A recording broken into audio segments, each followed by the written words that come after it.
Metamorphic textures. Metamorphic rocks preserve in their minerals a long history of the metamorphic process that affect them, while the mineral assemblages preserve information about pressure, temperature, and fluid composition. Their texture, mutual grain relationship give information about stress, strain, temperature history of the rocks. Many textures in metamorphic rocks result from growth of new minerals or recrystallization of pre-existing minerals of parent rocks that was subjected to deformation stressed at elevated temperatures. The development of texture is controlled by the nature of minerals in the rocks. The new minerals in a rock undergoing metamorphisms are formed in solid state. Accordingly, the term crystalloblastic is applied to all metamorphic textures in which the crystallized minerals show relatively regular shapes. The term blast, either as a suffix to crystal or to a textural, clearly suggests the origin in solid state condition. The term texture in general has a wider includes micro aspects of the microscopic arrangement and interrelationship between grains. The term textures sensual lato is thus equivalent to the term Gefüge, German term for fabric, if the rocks was subjected to isotropic stress S1 equal to S2 equal to S3 at high temperature. We get granoblastic textures with the development of equidimensional grains with faces making an angle of 120 degree. This is ideally found in monomineral rocks composed of calcite, marble, quartz, quartzite, olivine, dunite, or plesioclase anorthosite. Under the influence of anisotropic stress at high temperature, the rock are likely to flow and develop planar foliation. Slatic cleavage, cystosity, along which reaction take place, arranging the minerals in low energy sites. The primary foliation stratification, designating as S0, is seldom observed in a metamorphic rocks because continued deformation transposed the foliation cystosity of one or more generation, degenerated as S1, S2, S3, and so on. However, in large grade metamorphic rocks, the S0 as original compositional layering between sedimentary and volcanic sequence is recognizable. In contrast, the bending in high grade gneisses and migmatites may not be related to primary bending alone. Therefore, the first things that characterizes a metamorphic rocks is the presence of primary foliation S0 due to continued deformation. The S0 is transposed and appears sequentially as cystosity of one or more generation. For example, S1, S2, S3. Positional layering or bending is the outcome of alignments of grains. These final structures S1 or S2 or even S3 is visible in hand as well as in as cystosity or without position. Parallel to XY planes of the stain. In the initial stage of metamorphism, micaceous are fine with unavoided eyes and define a foliation or stasis. When these minerals open with progressive metamorphism, the foliation is called cystosity, the texture is called shows. prominent, for example, lower cyst, green cyst, etc.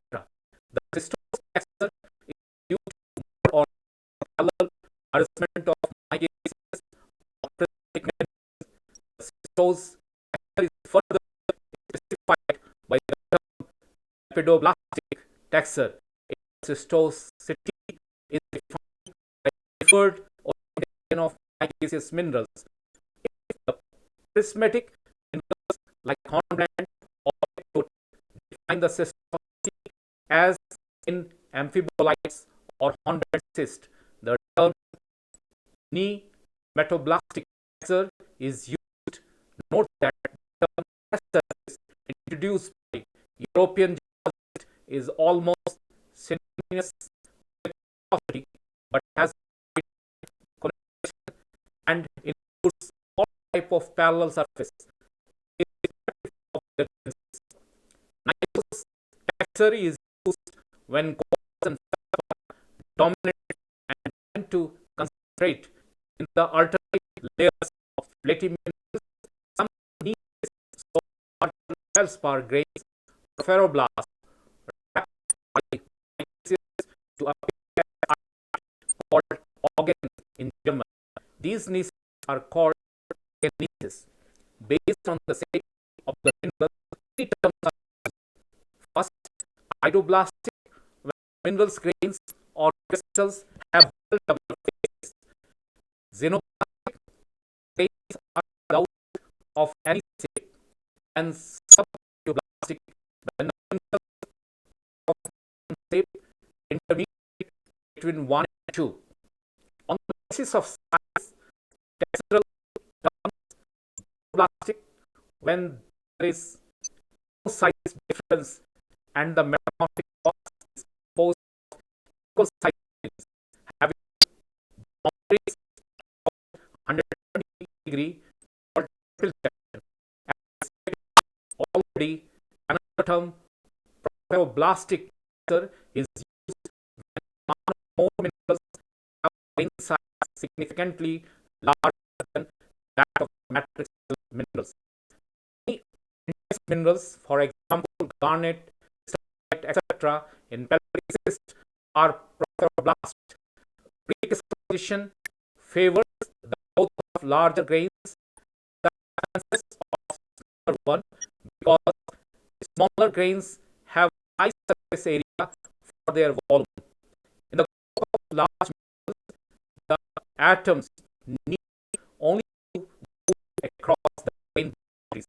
Grain boundaries migration without applicable support in large crystals grow from a nucleus metamorphism reaction in increasing temperature and pressure. The product of reaction begin to grow from nucleus. Once nuclei form, there is a chemical potential gradient between the reactant and the product nucleus. Because of this gradient, materials will diffuse to the newly formed grains of the product's phases, causing them to grow at expense of reactants. Here, large crystal form by coarsening of number of nuclei during growth. The rate at which the nucleation and growth proceed depends on different factors: diffusion rates, concentration gradients, etc.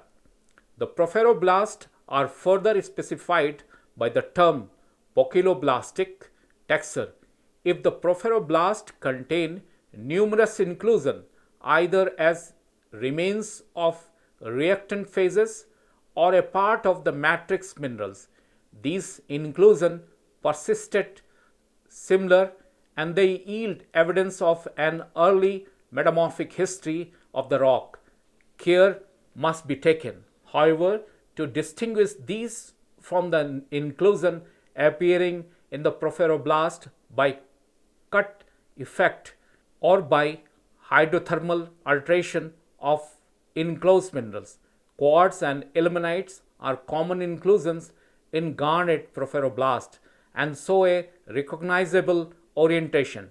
In certain rocks, we have microstructures in which the crystal lie in diverse directions, showing a crisscross structures, most commonly shown by minerals with columnar habits. This is called dissociate structures oblique textures. In the last few years, metamorphic petrologists have realized the significance of shear stress or ductile shearing in the development of textures and microstructures in the regional metamorphic rocks. The rocks formed by shearing could be foliated to be called myelonites, and the phyllonites or non-foliated due to non-foliated to be termed cataclassites and fault breccia. The resulting textures are: first, cataclastic textures. When the minerals are crushed, bent, and polygonized, and various retrograde individual fractures cut several crust grains. Second, myelonitic texture. When the grain size reduction is much more than in cataclasis, but all features are similar to the cataclastic textures. Blastomyelonites texture is used when large grains may be surrounded by finer grained crust materials. The large crystals are called porphyroclast, different from porphyroblast, larger newly grown crystals, and the texture is called porphyroclastic textures when large relict crystals are surrounded by shear bounded grains. Relict textures. Inherent textures from the parent rocks gives useful information about the origin of the metamorphic rocks containing relict textures. Two important relict textures clearly inherited from igneous parent rocks. First, blasto-optic textures, metamorphic rocks showing relict optic texture of original igneous rocks which was subjected to metamorphism. Second, blasto-porphyritic textures, metamorphic rocks showing relict porphyritic textures. Secondary textures. These are also seen in metamorphic rocks. First, symplectite intergrowth. When two or more phases show intergrowths in an irregular and complex manner, the texture is termed symplectite intergrowth of simply symplectite. Most symplectites are associated with high-grade metamorphic rocks, especially in the gamma-lites, where intimates intergrowth of minerals pairs, sometimes triminerals intergrowth, are common. Symplectites are considered the direct result of decompression during uplift, during which high-grade gamma-lites assemblages become unstable. Commonly encountered symplectites are cordite plus quartz or cordite plus quartz plus hypersthene as breakdown of garnet OPX plus plagioclase, symplectites after CPX plus garnet plus quartz, OPX plus spinel symplectites after olivine plus plagioclase. Symplectite generally occur at boundaries between reacting minerals and are often referred to as caliphatic rims. The caliphatic rims or corona are reaction rims in which a mineral's core is more or less completely surrounded by another minerals. The symplectite or corona structure is the result of the rapid uplift thermobaric evolution in which assemblages did not reach equilibrium. It is need a detailed identification of intergrown minerals. Myrmekite is also a special type of symplectite in which quartz and plagioclase are intergrown. Perthite texture, unmixing of alkali feldspar during cooling from high temperature to give rise to X-solution intergrowth of plagioclase albite and potash feldspar. Texture as indicator of time relation between deformation and metamorphism. Regionally metamorphosed rocks are generally subjected to two or more deformation phases, each accompanied or followed by recrystallization of minerals through progressive metamorphic reactions. It is matter of great significance to understand the link between the phase of deformation and recrystallization of minerals occurring as a result of mineral arrangement in the low energy sites during protected period of deformation metamorphism, that is orogeny. In pure shear regime, the planar surface slaty cleavage cystosity are parallel to the axial plane of folds that develop with the deformation at elevated temperature. At high temperature, continued deformation is controlled by the plasticity of the rocks, during which the elongation occurring parallel to S3 direction and shortening parallel to S1 are accommodated by shear planes that are located to 45 degree to the principal stress. So, in the simple shear regimes where deformation is non-coaxial, both cystosity and cleavage are often formed and need to be numbered as S1, S2, etc. It is with respect to the prominent cystosity that tectonic significance of the porphyroblast, poikiloblast is understood. The study of their inclusions defining internal cystosity, abbreviated as SI, as against the external cystosity SE, defining the matrix, is very important in deciphering the time relation between growth of minerals and the deformation events. Use of porphyroblast. Porphyroblast can be syntectonic or synkinematic, pretectonic or prekinematic, or posttectonic, postkinematic, with respect to the most common cystosity in the rock.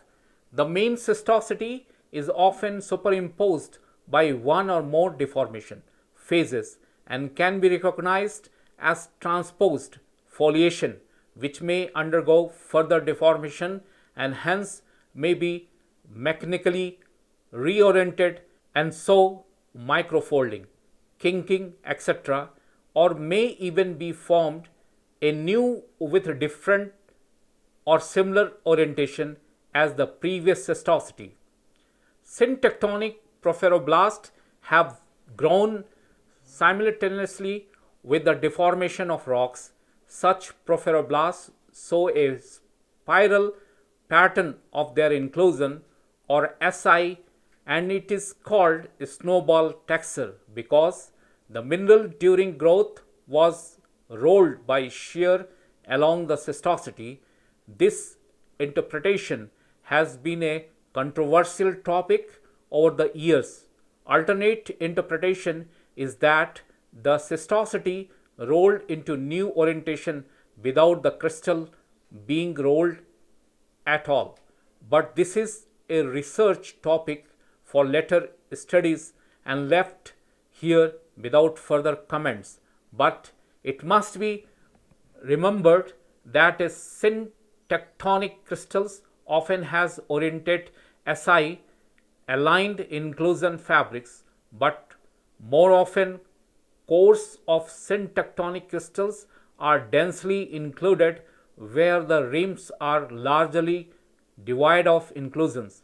Syntectonic crystals show spiral inclusion fabrics, and when the inclusions are straight, they SI sharply discordant with the external fabric SE.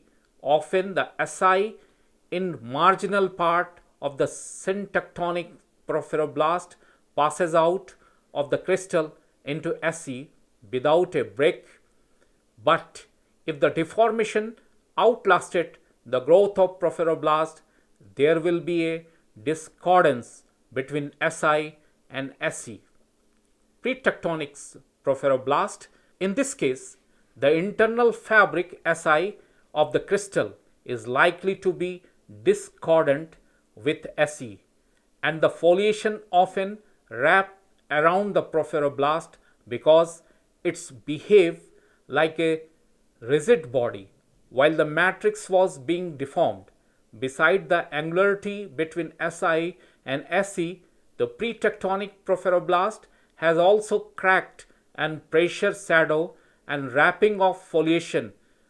Pressure shadows are area of coarsely crystallized material, generally quartz, that develop in region around the large crystals. Since this region is shielded from the maximum compression stress during deformation, as depicted in sketch on the right hand side, the pretectonic crystals are characterized by first fractures and or budinas, second pressure shadow as log strain areas where new minerals preferentially crystallize because of the strain partitioning around rigid large crystal, and third kinking due to subsequent deformation. D. Undulose extension due to distortion of the crystal lattice. Post-tectonic porphyroblast, its features will be as if the crystals has overprinted an already existing S surface, cystosity. Consequently, the inclusion trials Si are parallel to and continuous with the external cystosity Se. Foliation is seen to about against the late crystallized porphyroblast. Post-tectonic porphyroblast can also be shown holistic structure if the static blast overprints a strain slip cleavage existing prior to the mineral growth.